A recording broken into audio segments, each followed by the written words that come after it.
Dahilərin dünyasına səyahət poemamın 10-cu hissə. Molla Pənah Vaqif. Gedib Gəmiqayada yad etdim vidadini. Gəlişimdən şairin ruhu da agah olar. Görüm Pənahabadda Pənahın məbədini. Vaqifi vidad edən ayırmaq günah olar. Qalxdım günəşdən qabaq yuxarı Salahlıya. Molla Pənah Vaqifin doğulduğu ocağa. Yolçuya yol göstərir burada hər daş, hər qaya. Quşlar da salam verir burada gələn qonağa. Atası Mehdi ağa bu kənddə yaşamışdı. Ürəyim hökm elədi, Salahlıda dayanım. Hər yol burada göz-gözə xatirələr danışdı. Burada oğul bəsləyib anası Ağqız xanım. Bir gün elm dalınca məktəbə getdi Pənah. Uşaqlar da gəzişib dolaşırdı bu kəndi.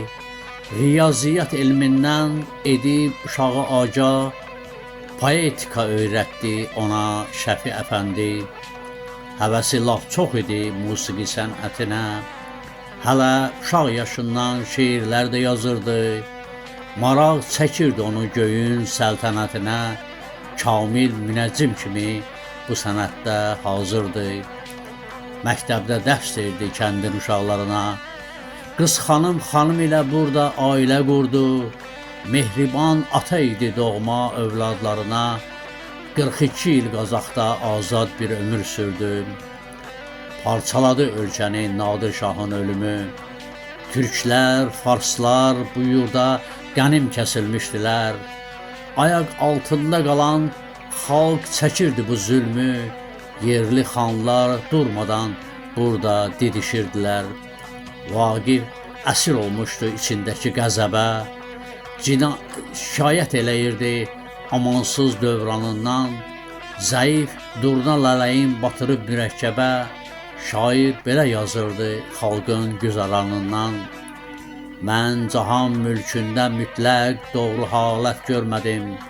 Hər nə gördüm, əyri gördüm, özgə babət görmədim. Qazaxın əhalisi köçürdü Qarabağa. Xalqı yurd yuvasından salmışdılar avara. Ehtiyac Vaqifi də çəkdi bir gün sınağa. Külfətini götürüb getdi Tərtər Basara. Oradan da Şuşaya, qədim Pənahabada, Saatlı məhəlləsin məskən etdi özünə. Nəhayət ki Şuşada Vaqif yetdi murada. Burada ehtiyac vardı müdrik şair sözünə. Vaqif xəbər verirdi ayın tutulmasından. Xəbərlər tez yetişdi İbrahim Xəlil xana. Dəvət də gəldi ona Şuşanın qalasından. Şairi gözləyirdi sarayda divanxana. Xan təyin etdi əvvəl onu eşik ağası. Sonra da Qarabağda sarayın baş vəziri. Siyasətə qarışdı burada şair dünyası. Vaqifsiz ötüşmürdü sarayın bir tədbiri. Vaqifin sayəsində gözəlləşirdi Şuşa. Tikinti işlərində böyük mühəndis idi.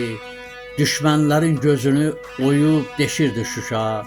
Qacarla münasibət bu dəmdə çox pis idi. Rusun təbəliyinə ehtiyac duyulurdu. Birləşmək arzusuyla Vaqif Tiflisə getdi. Şahzadə Ellon ilə orada məclislər qurdu. Gürcü gözəllərini şeir ilə vəsf etdi. Birləşmək həvəsində idi Talış xanı da. Şah Qacar bu gedişə ola bilməzdi razı. Sanki şişədə idi Şah Qacarın canı da. Böyük bir qoşun ilə aşıb keçdi arazı. 33 gün hücuma dözdü Şuşa qalası. Qacar qıra bilmədi xalqın müqavimətin. Yazdığı məktub oldu öz başının bəlası. Vaqif tapdalamadı xanlığın ləyaqətin. Şuşadan məğlub kimi geri çəkildi Qacar. Mən isə səfər üçün yer yığışı bitirdim. Vaqif də bilirdi ki, lap az zamanımız var. tez tələsik özümü Qarabağa yetirdim. Sarayın bağçasında görüşmək istəyirdim. Amma ki baş vəziri tapa bilmədim orada. Qalanın girişində hasil oldu niyyətim. Top dağıdan yerləri hördürürdü divarda. Salam verib ucaboy bir kişiyə yanaşdım.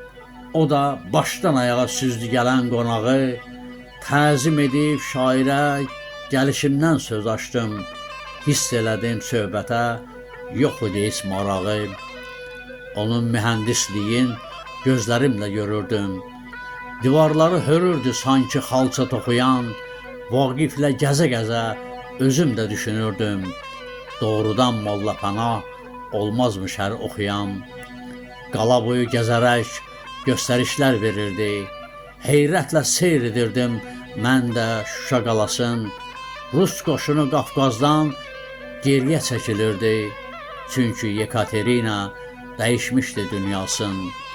Acı bir həqiqətdir onun qəlbinə dayan.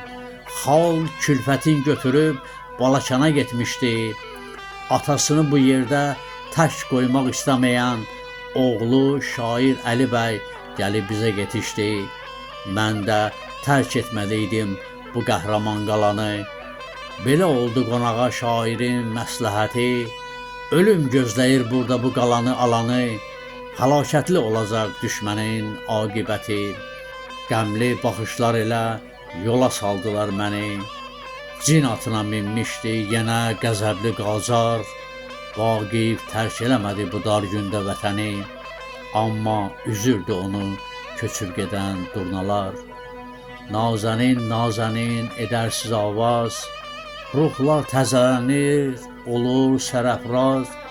Vaqifin də könlü çox edər pərvaz. Hərdəm sizin ilə gəzə durnalar.